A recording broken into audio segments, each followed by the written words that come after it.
Hello students, कैसे हैं सभी। देखिए, हमने जो यूनिट स्टार्ट कर रखी है बच्चों, कौन सी यूनिट है? करंट इलेक्ट्रिसिटी सेकेंड यूनिट है। ठीक है, ये भी एक इम्पॉर्टेंट यूनिट है। यहाँ से भी आपके पास में 7 या 8 मार्क्स का क्वेश्चन यहाँ से आपके पास पक्का आता है। ठीक है, तो हमारे पास में जो इसका फर्स्ट पार्ट चल रहा है करंट इलेक्ट्रिसिटी के अंदर, हमने सबसे पहले क्या पढ़ा है? ड्रिफ्ट वेलोसिटी के बारे में पढ़ा है कि कंडक्टर्स के अंदर करंट कैसे फ्लो करता है। ठीक है, उसके बारे में हमने पढ़ा था। हमने क्या देखा था? रिलेशन देखा था किसके बीच में? करंट और ड्रिफ्ट वेलोसिटी के बीच में। ठीक है, उसके बाद में फिर हमने क्या देखा था कि जो है आपके पास में करंट डेंसिटी क्या है। आज जो हम देखेंगे कि आपके पास में जो ओम्स लॉ आता है, ओम्स लॉ क्या है। सबसे पहले हम देखेंगे ओम्स लॉ। देखिए, आप लोग सभी फेमिलियर हैं इससे। ओम्स लॉ आपने 10th क्लास में पढ़ा भी है कि अगर हम किसी भी कंडक्टर के अक्रॉस जैसे बैटरी अप्लाई कर देते हैं, पोटेंशियल अप्लाई करते हैं किसी भी कंडक्टर के अक्रॉस, तो उस कंडक्टर के अक्रॉस क्या होता है? एक करंट फ्लो हो रहा है। मान लो ये हमारे पास में क्या है? एक कंडक्टर है। इस कंडक्टर के अंदर क्या होता है? Large number of electrons present होते हैं। जैसे ही इसको हमने क्या किया, बाहर से एक बैटरी से कनेक्ट कर दिया, एक पोटेंशियल अप्लाई कर दिया, तो यहाँ पे क्या होगा? इसके अंदर करंट जाना फ्लो कर देता है। यानी कि वायर के अंदर पॉजिटिव टू नेगेटिव, बट इस कंडक्टर के अंदर जो है नेगेटिव, यानी ये वाला एंड नेगेटिव हो जाता है, ये वाला एंड पॉजिटिव। तो नेगेटिव से पॉजिटिव की तरफ क्या करना शुरू कर देते हैं? इलेक्ट्रॉन से एक पर्टिकुलर डायरेक्शन में फ्लो करना शुरू कर देते हैं। और यहाँ पे इलेक्ट्रॉन्स के मोशन के कारण हमें क्या मिलता है? करंट मिलता है। इसके इनसाइड, कंडक्टर के इनसाइड करंट जो मिलता है इलेक्ट्रॉन्स के मोशन के कारण। आउटसाइड जो हम क्या बताते हैं कि आपके पास में बैटरी के कारण, यानी कि इस वायर के अंदर जो करंट फ्लो करेगा वो positive to negative, but inside जो है नेगेटिव टू पॉजिटिव। ठीक है, हमेशा जो है इलेक्ट्रॉनिक करंट और कन्वेंशनल करंट एक दूसरे के अपोजिट है। ये हमारे पास में कैसा करंट है? कन्वेंशनल। ये कैसा करंट है? आई। इलेक्ट्रॉनिक एक दूसरे के क्या है? ये अपोजिट हैं। और यहाँ पे हम बताएंगे नेट करंट जो आता है वो किसके? आई सी प्लस में आई ई। इन दोनों के एक मोशन के कारण हमें क्या मिलता है? करंट मिलता है। तो यहाँ हम बात कर रहे हैं जो ओम्स लॉ है आपके पास में। ओम्स लॉ के अकॉर्डिंग, यानी कि जो आपके पास में एक साइंटिस्ट था सर जॉन साइमन, इसने जो है इसके बारे में बताया था। और इसने क्या बताया था कि अगर हम किसी भी कंडक्टर के अक्रॉस जैसे ही बैटरी कनेक्ट करते हैं, यानी कंडक्टर लिया और इस कंडक्टर के अक्रॉस जैसे ही हम बैटरी कनेक्ट कर रहे हैं, तो इस कंडक्टर के अक्रॉस क्या होगा? एक करंट फ्लो होगा। यानी कि जैसे ही हमें करंट को फ्लो कर रहा है, किसके ऊपर डिपेंड कर रहा है? पोटेंशियल अप्लाई के ऊपर। तो यानी कि जैसे हमने क्या किया, बैटरी अप्लाई की, तो ये क्या हुआ? उस कंडक्टर के अंदर करंट। और यहाँ से प्रोपोर्शनल को हटाएंगे, इसकी जगह क्या आएगा? एक constant. And this constant of proportional is known as the resistance. क्या है ये? Constant of proportional and this constant is known as resistance of a conductor। ठीक है, यानी कि रेसिस्टेंस अब होता क्या है कि जब हमने क्या बताया, किसी भी कंडक्टर के अक्रॉस जैसे ही हम बैटरी अप्लाई करते हैं, बैटरी अप्लाई करते ही उस कंडक्टर के अंदर एक करंट फ्लो होना शुरू हो जाता है। तो जैसे V जो है डायरेक्टली प्रोपोर्शनल है किसके? करंट के। तो यहाँ प्रोपोर्शनल उठाएंगे, इसकी जगह क्या आ जाता है? एक कांस्टेंट आ जाता है। और इस कांस्टेंट को हम क्या बोलते हैं? क्या है ये आपके पास में? रेजिस्टेंस ऑफ द कंडक्टर है। ठीक है, तो यानी कि इस रेजिस्टेंस के लिए हमारे पास में जो फॉर्मूला बनेगा वो क्या आएगा? V अपॉन आई आएगा। ठीक है, यहाँ V क्या है? Potential difference. Potential difference across the conductor to the current. इन दोनों का जो रेशो आता है इसको हम क्या बोलते हैं? रेजिस्टेंस। रेजिस्टेंस हर एक बॉडी का क्या है? अलग अलग होता है। ठीक है, ये डिपेंड करता है कि आपके पास में कंडक्टर का डायमेंशन कैसा है, उसकी लेंथ के ऊपर, उसके क्रॉस सेक्शन एरिया के ऊपर, वो किस मटेरियल का बना हुआ है। अलग अलग मटेरियल्स के लिए आर की वैल्यू क्या होती है? डिफरेंट होती है। साथ में किसके ऊपर डिपेंड करता है? टेम्परेचर के ऊपर भी क्या बताएंगे? डिपेंड करता है। ठीक है, जैसे हमारी ह्यूमन बॉडी का भी क्या है? रेजिस्टेंस होता है। हर एक बॉडी के अंदर रेजिस्टेंस होता है। रेजिस्टेंस का मतलब होता क्या है? किस कारण से प्रोड्यूस होता है। तो देखिए यहाँ पे जब ये इलेक्ट्रॉन, जैसे हमने इस कंडक्टर के अक्रॉस क्या लिया? बैटरी अप्लाई की। बैटरी अप्लाई करते ही इस कंडक्टर के अंदर क्या हो गया? इलेक्ट्रॉन से एक पर्टिकुलर डायरेक्शन में फ्लो करना शुरू कर दिया। किस कारण से? क्योंकि यहाँ पे इस कंडक्टर के आउटसाइड क्या हो जाता है? एक इलेक्ट्रिक फील्ड आ जाता है। वो इलेक्ट्रिक फील्ड क्या करेगा? इन चार्ज कैरियर्स के ऊपर, यानी इलेक्ट्रॉन्स के ऊपर एक फोर्स डालेगा। जो इलेक्ट्रॉन्स जो है वो इलेक्ट्रिक फील्ड की डायरेक्शन में जाएंगे, जो पॉजिटिव चार्ज पार्टिकल है वो इलेक्ट्रिक फील्ड की डायरेक्शन के, लेकिन वो इतनी तेजी से मूव नहीं कर पाते। कौन? Positively charge particle. जितना तेजी से नेगेटिवली चार्ज पार्टिकल्स क्या कर रहे हैं? मूव कर रहे हैं। तो यहाँ पे क्या बता रहा है कि जब ये इलेक्ट्रॉन्स नेगेटिव से पॉजिटिव एंड की तरफ क्या कर रहे हैं, मूव कर रहे हैं, ड्रिफ्ट कर रहे हैं, तो ये क्या कर रहे हैं, इन्होंने एक एक्स्ट्रा जो है काइनेटिक एनर्जी गेन कर ली। क्यों कर ली? क्योंकि पहले क्या कर रहे थे, थर्मल मोशन के कारण मूव कर रहे थे, लेकिन जैसे हमने बैटरी अप्लाई कर दी तो बैटरी अप्लाई करते ही इस कंडक्टर के अक्रॉस क्या आ जाता है, एक इलेक्ट्रिक फील्ड सेट हो जाता है। अब वो इलेक्ट्रिक फील्ड क्या करेगा, इन इलेक्ट्रॉन्स के ऊपर एक फोर्स डालेगा और उस फोर्स की वजह से इलेक्ट्रॉन्स क्या करना शुरू कर देते हैं, एक्सेलरेट करना शुरू कर देते हैं। एक पर्टिकुलर डायरेक्शन में नेगेटिव एंड से पॉजिटिव एंड की तरफ एक्सेलरेट करना शुरू कर देते हैं। जैसे ही इलेक्ट्रॉन नेगेटिव से पॉजिटिव प्लेट की तरफ जा रहे हैं तो क्या करेंगे, यहाँ पे दूसरे चार्ज कैरियर्स यानी जो हमने क्या बताया पॉजिटिव चार्ज कैरियर्स के प्रेजेंट है, तो क्या करेंगे, ये इलेक्ट्रॉन्स जो है इन पॉजिटिव चार्ज आयन के साथ में कोलिजन होगा। कोलिजन के दौरान क्या करेंगे, इन्होंने जितनी एक्स्ट्रा काइनेटिक एनर्जी गेन की थी उस एनर्जी का क्या कर देते हैं, लॉस कर देते हैं। ठीक है, फिर क्या होगा, जैसे ही लॉस कर दिया फिर से यहीं पे इलेक्ट्रिक फील्ड लग रहा है, इलेक्ट्रिक फील्ड फिर क्या करेगा, पार्टिकल के ऊपर फिर से फोर्स लगाएगा। ठीक है, तो यानी ये क्या करते रहते हैं, ये जब तक इलेक्ट्रॉन्स एक्सेलरेट करते रहेंगे जब तक ये नेगेटिव एंड से पॉजिटिव एंड की तरफ ना पहुंच जाए, और जैसे ही इस पॉजिटिव प्लेट की तरफ पहुंचते हैं तो एक कांस्टेंट वेलोसिटी क्या कर लेते हैं, एक्वायर कर लेते हैं, एक मिनिमम कांस्टेंट वेलोसिटी एक्वायर करते हैं, और उस मिनिमम कांस्टेंट वेलोसिटी को हमने क्या बताया था, क्या है, ड्रिफ्ट वेलोसिटी। तो यहाँ हमारा कॉन्सेप्ट ड्रिफ्ट वेलोसिटी का नहीं है, ड्रिफ्ट वेलोसिटी हम पहले बात कर चुके हैं। हमारे पास जो आज टॉपिक है, क्या टॉपिक है हमारे पास में, रेसिस्टेंस। रेसिस्टेंस होता क्या है कि जब आपने कंडक्टर के अक्रॉस क्या ली है, बैटरी अप्लाई की है, तो इसके अक्रॉस क्या हुआ, इलेक्ट्रिक फील्ड लगा। इलेक्ट्रिक फील्ड के कारण इलेक्ट्रॉन्स क्या कर रहे हैं, नेगेटिव से पॉजिटिव की तरफ मूव कर रहे हैं, उनका कोलिजन टेक्स प्लेस हो रहा है। ठीक है, तो यहाँ पे क्या हो रहा है कि उन इलेक्ट्रॉन्स के मोशन को अपोज करने के लिए, उनको क्या करने के लिए, उनको अपोज यानी उनका कोलिजन कर रहा है। इलेक्ट्रॉन्स क्या कर रहे हैं, इधर मॉलिक्यूल के साथ क्या कर रहे हैं, कोलिजन कर रहे हैं। तो क्या कर रहा है कि वो क्या करेगी, यहाँ पे एक ऐसी फिजिकल क्वांटिटी क्या होगी, यहाँ पे प्रोड्यूस होगी, जो क्या करेगा, यहाँ पे इलेक्ट्रॉन्स के मोशन को अपोजिशन ऑफर करेगा। तो यहाँ पे जो इलेक्ट्रॉन्स के मोशन को जो अपोजिशन ऑफर कर रहा है, यानी इलेक्ट्रॉन्स पे मोशन हो रहा है, इन इलेक्ट्रॉन्स के मोशन को जो क्या करेगा, अपोजिशन ऑफर करेगा, उसको हम क्या बोलते हैं, क्या है वो, रेसिस्टेंस है। और ये किस कारण से प्रोड्यूस होता है कि जब भी हम कंडक्टर के अक्रॉस क्या कर देते हैं, एक बैटरी अप्लाई कर देते हैं, बैटरी के कारण इस कंडक्टर के अक्रॉस क्या आ जाता है, इलेक्ट्रिक फील्ड आ जाता है, और उस इलेक्ट्रिक फील्ड के कारण ये इलेक्ट्रॉन्स क्या करते हैं, मूवमेंट करना शुरू कर रहे हैं। तो उन इलेक्ट्रॉन्स के मोशन को अपोजिशन ऑफर करने के लिए यहाँ पे हमारे पास में एक क्वांटिटी प्रोड्यूस होती है, और उस क्वांटिटी को हम क्या बोलते हैं, क्या है बेटा, वो रेसिस्टेंस ऑफ ए कंडक्टर। ठीक है, ये रेसिस्टेंस ऑफ कंडक्टर जो है अलग अलग मटेरियल्स के लिए अलग अलग होता है। ये डिपेंड करता है कि वो मटेरियल के पास में उसका लेंथ क्या है, उसका क्रॉस सेक्शन एरिया क्या है, वो किस मटेरियल की बनी हुई है, यानी किसके ऊपर, नेचर ऑफ मटेरियल के ऊपर डिपेंड करता है। साथ में हम क्या बताएंगे, टेम्परेचर के ऊपर भी डिपेंड करेगा कि यहाँ पे अगर आप इस कंडक्टर के अक्रॉस टेम्परेचर जितना ज्यादा बढ़ाएंगे तो क्या होगा, टेम्परेचर बढ़ाने की वजह से क्या होगा, वहाँ पे इलेक्ट्रॉन्स की स्पीड बढ़ जाएगी, मॉलिक्यूल्स की स्पीड बढ़ेगी, तो उसके कारण क्या होगा, कोलिजन उतनी तेजी से ज्यादा टेक्स प्लेस होगा, और कोलिजन होगा तो कोलिजन दो मॉलिक्यूल्स के जब कोलिजन होता है तो टाइम क्या लेगा, वो उतना ही स्मॉल लेगा। तो यानी हम क्या बताते हैं, जैसे आप टेम्परेचर को बढ़ा रहे हैं तो क्या हो जाता है, उनका कोलिजन होने का, दो मॉलिक्यूल्स के बीच का जो कोलिजन टाइम होता है वो क्या हो जाता है, डिक्रीज हो जाता है। और कोलिजन टाइम जब डिक्रीज हो रहा है तो रेसिस्टेंस भी क्या हो जाएगा, डिक्रीज। क्यों? क्योंकि हमने क्या पढ़ा है, वीडी क्या होता है बेटा, ई टाउ बाई एम। ठीक है, यहाँ से देखिए वीडी है हमारे पास में। अभी आगे हम रिलेशन पढ़ेंगे रेसिस्टेंस टू ड्रिफ्ट वेलोसिटी की फॉर्म में बताऊंगा। यहाँ से देखिए टेम्परेचर, ये जो टाउ जो है ये क्या है, रिलैक्सेशन टाइम है। ये रिलैक्सेशन टाइम जो है टेम्परेचर की इनवर्सली प्रोपोर्शनल।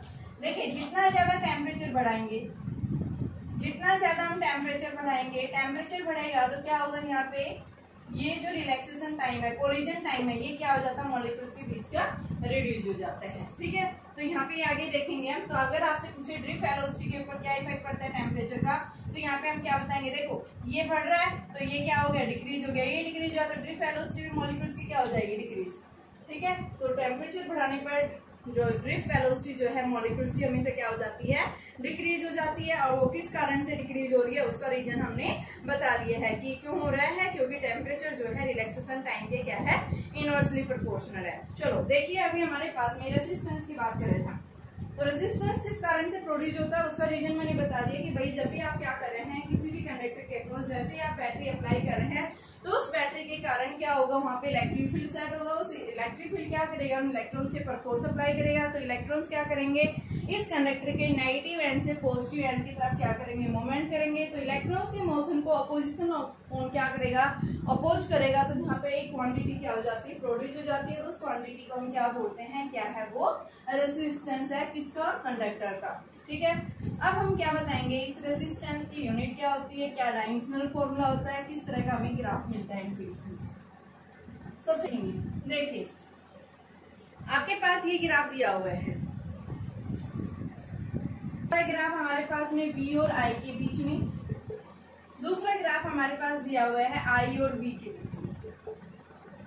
दोनों के बीच में हमने क्या देखा, स्ट्रेट लाइन हमारे पास क्या आता है, ग्राफ आता है। देखो मैंने क्या बताया था, B is directly proportional to I. भाई जितना ज्यादा हम पोटेंशियल अप्लाई करेंगे कंडक्टर के अंदर क्या होगा, करंट उतना ही ज्यादा फ्लो करेगा। करंट क्या होगा, उतना ही ज्यादा। आप क्या कर रहे हैं, मान लो कि जो है मोटर आपने क्या किया, वोल्टेज अप्लाई कर रहे हैं, तो आपकी मोटर जो है क्या करेगी, उतना ही ज्यादा पानी खींचेगी, वो पानी उतना ही तेजी से मूव करेगा। अगर वोल्टेज कम कर देते हैं पानी कम फ्लो करेगा। तो यहाँ पे भी सेम यही है कि अगर आपने जब क्या किया है, किसी भी कंडक्टर के अक्रॉस जितने ज्यादा पोटेंशियल अप्लाई कर रहे हैं, करंट क्या होगा, उतना ही तेजी से फ्लो करेगा। वोल्टेज अगर कम अप्लाई की, करंट कम फ्लो करेगा। तो यहाँ पे हम जब ग्राफ देखते हैं तो ग्राफ हमें स्ट्रेट लाइन मिलती है। ठीक है, अब ये स्ट्रेट लाइन क्या इंडिकेट कर रही है, तो देखिए from both the graph, from both the graph हमारे पास ये ग्राफ फर्स्ट है, ये ग्राफ कौन सा है, सेकंड ग्राफ है। फर्स्ट ग्राफ के अंदर हम क्या देखते हैं, देखिए रेजिस्टेंस जो है वो क्या है, V अपॉन आई। हम इस VI ग्राफ का जो स्लोप निकालेंगे, स्लोप ऑफ VI ग्राफ, आपके पास में स्लोप जो देगा वो क्या देगा, यहाँ से आप एंगल निकाल सकते हैं। ये जो एंगल होगा, स्लोप आपके पास क्या देगा, रेजिस्टेंस देगा। परपेंडिकुलर अपॉन में बेस क्या हो गया, ये tan बीटा, और इसको हम क्या बोलते हैं, tan alpha is equal to r हो गया, रेजिस्टेंस दे रहा है। ठीक है, ये क्या आ गया, डेल्टा भी, ये क्या आ गया, डेल्टा आई। तो यहाँ पे हम क्या बताते हैं, स्लोप ऑफ VI जो है वो हमें क्या देता है, रेजिस्टेंस देता है। तो यहाँ पे हम क्या बता रहे हैं कि अगर किसी भी कंडक्टर यानी कि जितना ज्यादा जो है स्लोप होगा यहाँ पे, उतना ही ज्यादा क्या होगा वहाँ पे रेजिस्टेंस। तो यानी क्या बताओगे, अगर आपके पास में स्लोप अगर क्या है, लार्जर है, slope in VI graph is larger then R is also larger। Question आपसे 1 मार्क्स से पूछ सकता है यहाँ से। जैसे मान लो आपके पास ये दे दिया B और I, दो कर्व्स हैं, एक ये एक, बताइए किस वायर के पास में ज्यादा रेजिस्टेंस है। तो इसका स्लोप कम है, इसका स्लोप ज्यादा। तो यहाँ पे हम क्या बताएंगे, बी के पास में क्या है, मोर स्लोप, और जिसका स्लोप ज्यादा होगा रेजिस्टेंस क्या होगा उस कंडक्टर का, उतना ही ज्यादा होगा। तो यहाँ पे इस बी कंडक्टर के पास में रेजिस्टेंस क्या है बेटा, ज्यादा है, किससे, ए से। अब सेकंड ग्राफ में देखिए, ये हमारे पास ग्राफ किसके बीच में, आई और बी के बीच में ग्राफ है। तो इस आई बी ग्राफ के अंदर अगर आप क्या ले रहे हैं, स्लोप ले रहे हैं, slope of I V graph क्या देगा बेटा, स्लोप आपके पास डेल्टा आई अपॉन में डेल्टा बी, और ये क्या होता है, delta I, I by V 1/r हो गया। तो यानी क्या लिखेंगे इसको, 1/r। ठीक है, तो यहाँ पे हम क्या लिखेंगे कि स्लोप जो होगा आई बी ग्राफ का क्या होगा, इनवर्सली प्रोपोर्शनल टू आर। यानी जिस कंडक्टर के पास में स्लोप जितना ज्यादा होगा रेजिस्टेंस उसका उतना ही कम होगा, और अगर स्लोप कम है तो रेजिस्टेंस उतना ही ज्यादा। तो यहाँ पे आप क्या देखेंगे, अगर आपके पास में आई बी ग्राफ दिया हुआ है ये, और दो वायर्स दे दिए, ये आई और बी है, ये ए है, ये बी है, तो आप पूछेंगे बताइए किस वायर के पास में ज्यादा रेजिस्टेंस है। तो यहाँ पे आप क्या देखेंगे, आई बी ग्राफ देख रहे हैं, और आई बी ग्राफ के अंदर हम क्या बताते हैं कि स्लोप जो है वो क्या करता है, रेजिस्टेंस के इनवर्सली प्रोपोर्शनल है। यानी जिस कंडक्टर के पास में स्लोप जितना ज्यादा होगा वहाँ रेजिस्टेंस उतना ही कम, और जहाँ स्लोप जितना कम होगा वहाँ रेजिस्टेंस उतना ही ज्यादा। तो ये स्लोप क्या है, कम है, ये स्लोप क्या है, ज्यादा, तो इसका रेजिस्टेंस क्या होगा, कम होगा, इसका रेजिस्टेंस क्या मिलेगा हमें, उतना ही ज्यादा मिलेगा। तो यहाँ पे हम क्या बताएंगे, ए जो वायर है, इस वायर के पास में क्या है, रेजिस्टेंस की वैल्यू उतनी ही ज्यादा मिलेगी। देखिए बेटा, रेजिस्टेंस के लिए फॉर्मूला हमने क्या बताया, potential difference applied across the conductor to the current flowing through the wire. ठीक है, तो आपके पास में ये, अगर हम आर की वैल्यू को 1 ओम कब कहते हैं, ओम का सिंबल ये है बेटा, 1 ओम। अगर हमने कंडक्टर के क्रॉस पोटेंशियल कितनी अप्लाई की है 1 वोल्ट और करंट कितना है 1 एम्पियर, तो उस केस में हम क्या बताएंगे वोल्ट एम्पियर इनवर्स को हम किसके इक्वल कहते हैं, क्या है वो 1 ओम के इक्वल। ठीक है, इसके लिए जो है डायमेंशनल फॉर्मूला क्या होगा,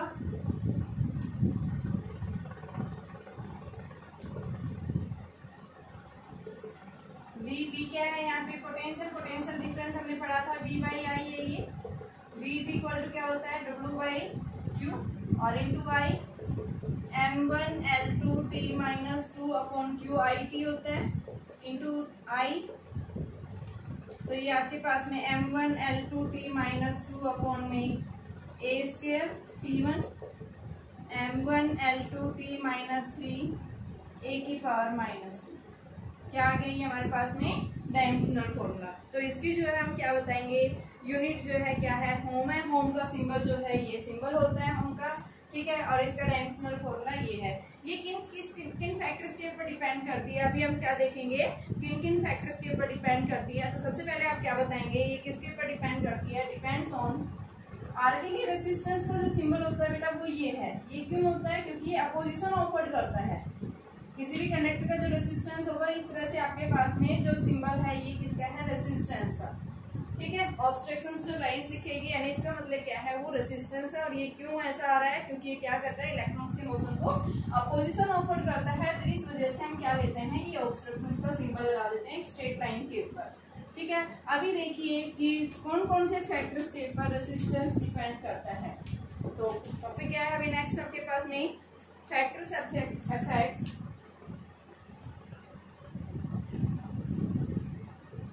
अफेक्टिंग रेसिस्टेंस।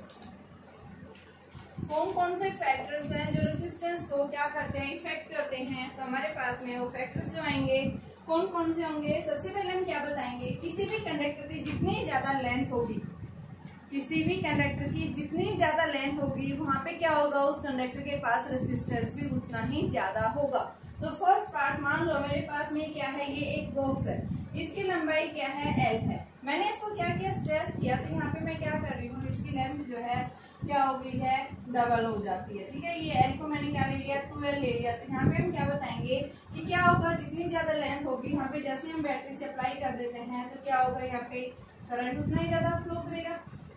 तो क्या होगा इलेक्ट्रॉन का मोशन जितना ज्यादा अपोजिशन होगा उतना ही ज्यादा क्या होगा यहाँ पे रेसिस्टेंस प्रोड्यूस हो जाएगा। तो यहाँ पे हम क्या बताएंगे कि किसके ऊपर डिपेंड कर रहा है ये फर्स्ट पार्ट जो है रेसिस्टेंस जो है वो डिपेंड कर रहा है किसके ऊपर लेंथ होगा कंडक्टर के ऊपर। सेकंड जो है किसके ऊपर डिपेंड करेगा बेटा इनवर्सली जो है रेसिस्टेंस जो है वो inversely proportional to cross sectional area के ऊपर। ठीक है, यानी थिकनेस जितनी ज्यादा होगी रेसिस्टेंस उतना ही कम होगा, थिकनेस जितनी कम होगी रेसिस्टेंस क्या होगा उसका उतना ही ज्यादा अपोजिशन ऑफर करेगा। ठीक है, तो यहाँ से हम क्या करते हैं दो फैक्टर्स ये आगे, फर्स्ट फैक्टर लेंथ के ऊपर, सेकंड फैक्टर एरिया के ऊपर।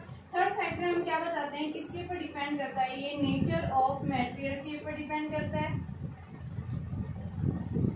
ठीक है, फोर्थ जो है हम क्या बताते हैं आपके पास में कि फोर्थ जो फैक्टर आता है वो कौन सा है टेम्परेचर के ऊपर। रेसिस्टेंस के ऊपर टेम्परेचर का भी क्या पड़ता है इफेक्ट पड़ता है। तो हम इसको पहले ड्रिफ्ट वेलोसिटी की फॉर्म में फॉर्मूला देखेंगे, आगे जो हम इसको बोलेंगे macroscopic form of the Ohm's law या फिर vector form of Ohm's law, उसके अंदर मैं इसका फॉर्मूला बताऊंगी। सबसे पहले हम यहाँ से जो है ये दो फैक्टर्स देखिए, आपने क्या देखा रेसिस्टेंस किसके ऊपर डिपेंड कर रहा है किसी भी कंडक्टर की लेंथ के ऊपर। सेकंड हमने क्या देखा इनवर्सली डिपेंड करता है ये क्रॉस सेक्शनल एरिया के ऊपर। जब हम इन दोनों को कंबाइन करते हैं तो बेटा हमारे पास क्या आ जाता है L/A आता है। प्रोपोर्शनल को हटाते हैं तो उसकी जगह कांस्टेंट, और इस कांस्टेंट को हम क्या बोलते हैं क्या है ये रेसिस्टिविटी ऑफ ए कंडक्टर। क्या बोलेंगे इसको where rho is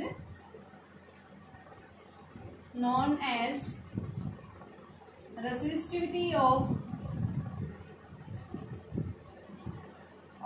a conductor. और इस रेसिस्टिविटी को हम किसे डिनोट करते हैं रो से डिनोट करते हैं।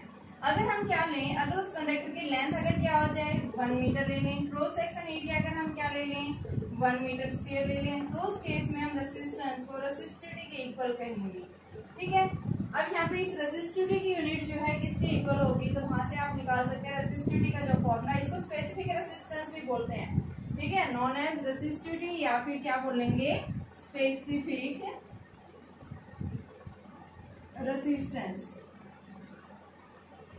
ठीक है, तो हमारे पास में जो है स्पेसिफिक रेसिस्टेंस का क्या फॉर्मूला होगा हमें वो देखना है। तो स्पेसिफिक रेसिस्टेंस जो आएगा वो क्या आ जाएगा बेटा, R is equal to rho L by A. तो rho is equal to R A by L. R A जो है इसकी यूनिट क्या होती है ohm, metre square upon metre, metre से मीटर कैंसिल, तो इसको हम क्या बोलेंगे होम मीटर। क्या है ये इसकी एसआई यूनिट। किसकी एसआई यूनिट है, रेसिस्टिविटी। ठीक है, तो हमारे पास में इसकी एसआई यूनिट जो आती है किसके इक्वल आ गई बेटा, ये होम मीटर के इक्वल आ गई है। ठीक है, डायमेंशनल फॉर्मूला जो बताएंगे वो किसके इक्वल होगा, तो उस डायमेंशनल फॉर्मूला की वैल्यू बताएंगे। तो देखिए डायमेंशनल फॉर्मूला किसके इक्वल होगा, ये है आपके पास में रेसिस्टेंस का हमने निकाला था। अभी फॉर्मूला क्या है, रेसिस्टेंस जो है क्या होता है V अपॉन में आई ए बाई एल। V के लिए हमने पढ़ा था V W by Q I into L into L2 M1 L2 T minus 2 into L2 upon Q की जगह IT, I के लिए A T A L, L से L कैंसिल हो गया, क्या आ गया ये M1 L2 L3 हो गया ये बेटा, T की पावर माइनस 2, ये माइनस 3 ऊपर जाएगा, A की पावर माइनस 2। ये हमारे पास में क्या आ गया, रेसिस्टिविटी का या स्पेसिफिक रेसिस्टेंस का क्या आ गया, ये डायमेंशनल फॉर्मूला आ गया। अभी हम क्या बताएंगे, ये जो स्पेसिफिक रेसिस्टेंस जो होता है ये डायमेंशंस के ऊपर क्या रहता है, इंडिपेंडेंट। ये कभी भी मैट यानी कि जो भी आपके पास ऑब्जेक्ट है उसके डायमेंशंस के ऊपर क्या रहता है, ये इंडिपेंडेंट रहता है। ये ओनली किसके ऊपर डिपेंड करता है बेटा, it depends only on the nature of material. तो आप क्या बताएंगे, स्पेसिफिक रेसिस्टेंस जो है does not depends on depends on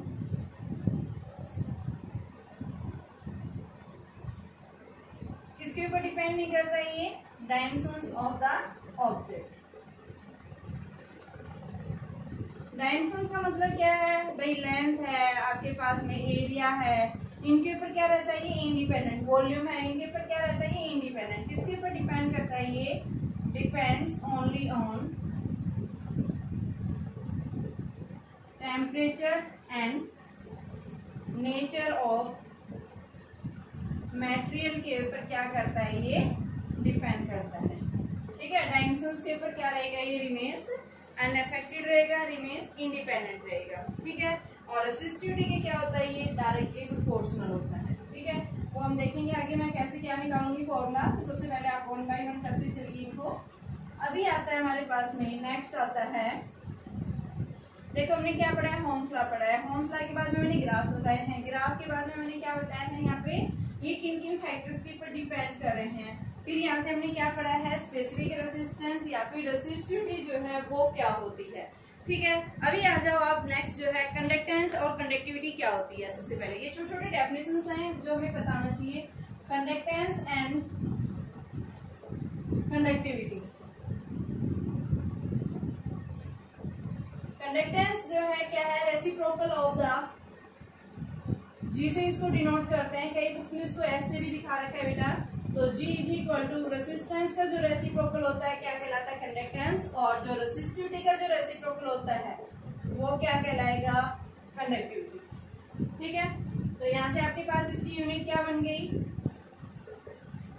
home inverse या फिर महो। ठीक है, यानी कि इसके लिए हम यूनिट क्या बताते हैं, क्या है, महो है, होम इनवर्स है, या फिर आप इसको क्या बोल सकते हैं, साइमन भी बोल सकते हैं, और साइमन। ठीक है, कंडक्टेंस की यूनिट होती है। इसके लिए हम क्या बताएंगे, आपके पास में सिग्मा इसको बोलते हैं, इसको क्या बोलेंगे, सिग्मा। सिग्मा से इसको रिप्रेजेंट कर रहे हैं, जो क्या है, रेसिस्टिविटी का रेसिप्रोकल है ये। इसकी यूनिट जो आएगी, एसआई यूनिट क्या आएगी, होम मीटर थी इसकी, तो क्या हो जाएगा, होम इनवर्स मीटर इनवर्स। इसको क्या बोल सकते हैं, महो बोल सकते हैं, क्योंकि होम इनवर्स हम क्या बोल रहे हैं, महो मीटर इनवर्स, या फिर साइमन साइमन को एस मीटर इनवर्स। तो ये क्या है, इसकी एसआई यूनिट है, ठीक है। और यहाँ पे आप क्या बताएंगे कि कंडक्टिविटी जो होती है वो किसका रेसिप्रोकल है, आपके पास में जो है रेसिस्टिविटी का रेसिप्रोकल है। जो डायमेंशनल फॉर्मूला रेसिस्टिविटी का आया था वही फॉर्मूला हमारा किसका है, इस कंडक्टिविटी का है, ठीक है, उल्टा है उसका जस्ट। अभी हम लिखेंगे माइक्रोस्कोपिक फॉर्म जो है वो क्या है। नेक्स्ट आता है microscopic form of Ohm's law.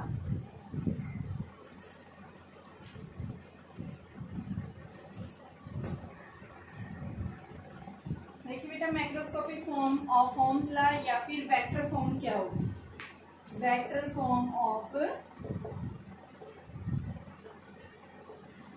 Ohm's law. कैसे निकालेंगे इसको निकालने के लिए मैंने क्या बताया आपको, सबसे पहले मान लो एक कंडक्टर है, इस कंडक्टर के क्रॉस जैसे हम क्या कर रहे हैं, बैटरी अप्लाई कर रहे हैं, तो इस कंडक्टर के क्रॉस क्या हो जाएगा, एक इलेक्ट्रिक फील्ड सेट हो जाएगा, ठीक है। वी पोटेंशियल अप्लाई किया है तो इलेक्ट्रिक फील्ड किसके इक्वल हो गया, V बाई एल। V की वैल्यू क्या आ गई, E इंटू एल। इसको इक्वेशन नंबर फर्स्ट लिख दिया, ठीक है। ओम्स लॉ के अकॉर्डिंग क्या हो जाएगा, यहाँ पे एक रेसिस्टेंस ऑफर होगा जो क्या करेगा, इलेक्ट्रॉन्स के मोशन को अपोजिशन ऑफर करेगा। तो यहाँ से हमारे पास में R इज इक्वल टू क्या आ गया, V अपॉन I आ गया है, ठीक है। यहाँ से हमने लिख दिया और यहाँ से मैं क्या लिख सकती हूँ, V किसके इक्वल आ गया, यानी IR के इक्वल आ गया। R की जगह हम क्या लिखेंगे, रो L बाई ए। और बेटा हमने क्या पढ़ा था, V is equal to I rho L upon A. I by A को हमने कल पढ़ा था करंट डेंसिटी होती है। करंट डेंसिटी मतलब किसी भी कंडक्टर में से कितना इलेक्ट्रॉन जो करंट फ्लो कर रहा है, जब आपने उस कंडक्टर को नॉर्मली प्लेस किया हुआ है तो ये क्या आ गया, करंट डेंसिटी। तो मैं इसको क्या लिख सकती हूँ, V is equal to J rho L। Equation number second, तो हमारे पास में फर्स्ट और सेकंड दो इक्वेशंस आ गया। तो फ्रॉम फर्स्ट एंड सेकंड हम क्या नोट करते हैं, E L is equal to J rho L। L से L कैंसिल, और बेटा ये हमारे पास में क्या आ गया, E is equal to J rho. इस रो को इसके नीचे ले जाओ तो आपके पास में क्या आ जाएगा, J is equal to E by rho. और 1 बाई रो क्या होता है, कंडक्टिविटी। तो यानी रेसिप्रोकल ऑफ द रेसिस्टिविटी क्या होगा बेटा, आपके पास में कंडक्टिविटी। तो क्या आएगा, J is equal to sigma E। ये रिलेशन होता है J बराबर सिग्मा E, ठीक है। इसको हम क्या बोलते हैं, क्या है ये, मैक्रोस्कोपिक फॉर्म है किसकी, ओम्स लॉ की।